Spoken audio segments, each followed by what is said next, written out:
What would you do if everything was taken from you? Your home, your family, your freedom, even your name. Imagine waking up one day inside a concentration camp, starving, beaten, surrounded by death, yet still having to find a reason to live. Sounds impossible, right? But that's exactly what Viktor Frankl went through. And not only did he survive, he discovered a life-changing truth. Life is never made unbearable by circumstances, but only by lack of meaning and purpose. Welcome to 15 Minutes Mindset, where we break down life-changing books in audio form for deep thinkers like you. In today's episode, we dive into one of the most powerful psychological books ever written, Man's Search for Meaning by Viktor E. Frankl, a Holocaust survivor, psychiatrist, and the founder of Logotherapy. This isn't just a book, it's a map for surviving suffering and finding meaning when everything feels lost. Let's begin. Part 1: A Journey Through Hell. Viktor Frankl was imprisoned in 4 Nazi concentration camps, including the infamous Auschwitz. He lost his parents, his wife, and his brother. He was beaten, starved, humiliated, yet he didn't lose hope. Instead of breaking down, he started observing. And what he noticed changed everything. Not everyone who suffered died, and not everyone who died had the worst conditions. The prisoners who managed to survive longer weren't necessarily the strongest. They weren't the richest. They were the ones who had a reason to live, a future they believed in, a loved one waiting for them, a purpose they hadn't fulfilled yet. Even in hell, meaning kept people alive. Part 2: Why Meaning Matters More Than Happiness. Viktor Frankl challenges modern psychology's obsession with happiness. He says, don't aim at success. The more you aim at it, the more you miss. Happiness cannot be pursued, it must ensue.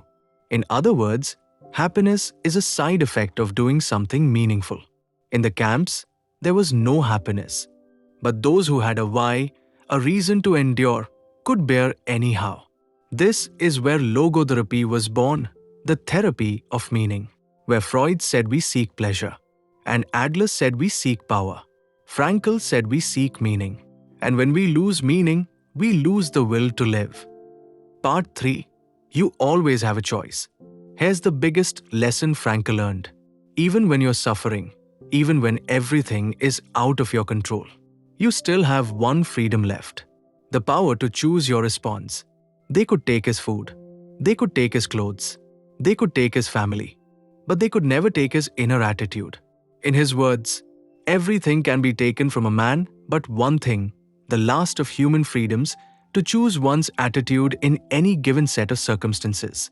Think about that. Your power is not in your environment, it's in your mind, and that mindset can't be imprisoned.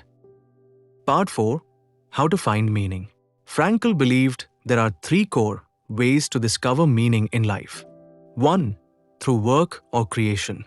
Doing something valuable. Creating art, building something, helping others, anything that feels purposeful. 2. Through love and relationships. Experiencing another person's essence deeply. Loving someone gives life meaning. Frankl often survived the camps by imagining his wife's face. Love is the ultimate and the highest goal to which man can aspire. 3. Through suffering with dignity. When you can't change your situation, change your attitude. Even unavoidable suffering can have meaning if we respond with courage, strength, and grace.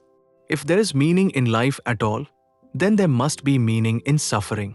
He doesn't say suffering is good, but he says suffering can be transformed into strength.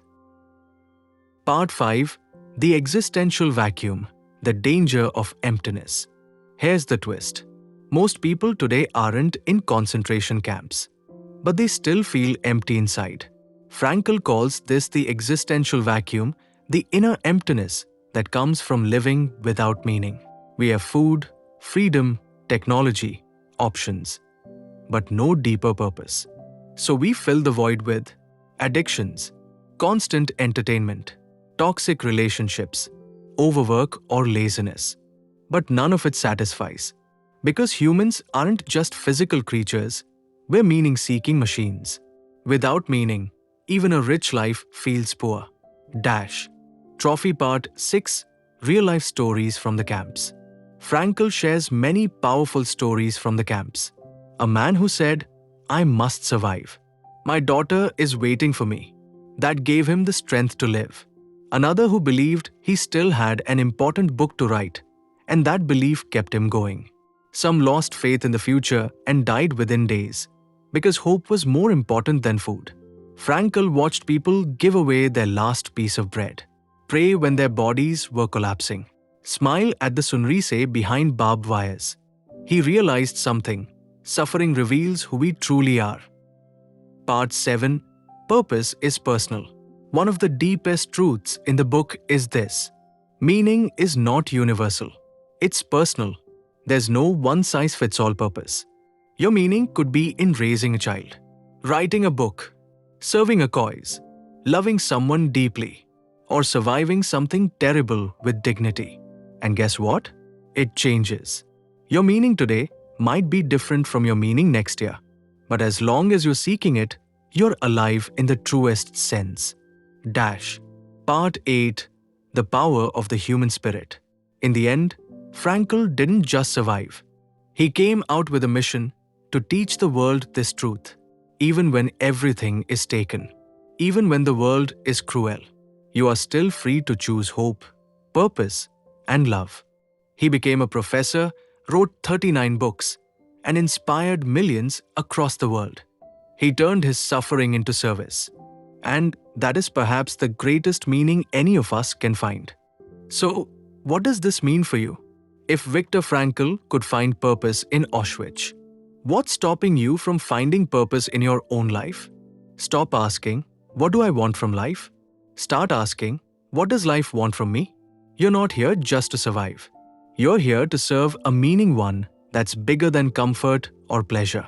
So today, take a step towards meaning, towards purpose, towards the kind of life that even pain cannot destroy. Because in the end, the meaning of life is to give life meaning. If this message touched you, subscribe 15 Minutes Mindset for more solvable summaries every single week. And remember, we don't need more time. We need more meaning in our time. This was man's search for meaning, and I hope, somewhere in these words, you found a little more meaning in yours. Thanks to all of you for listening this. Have a good day. Take care, and we meet soon. Peace.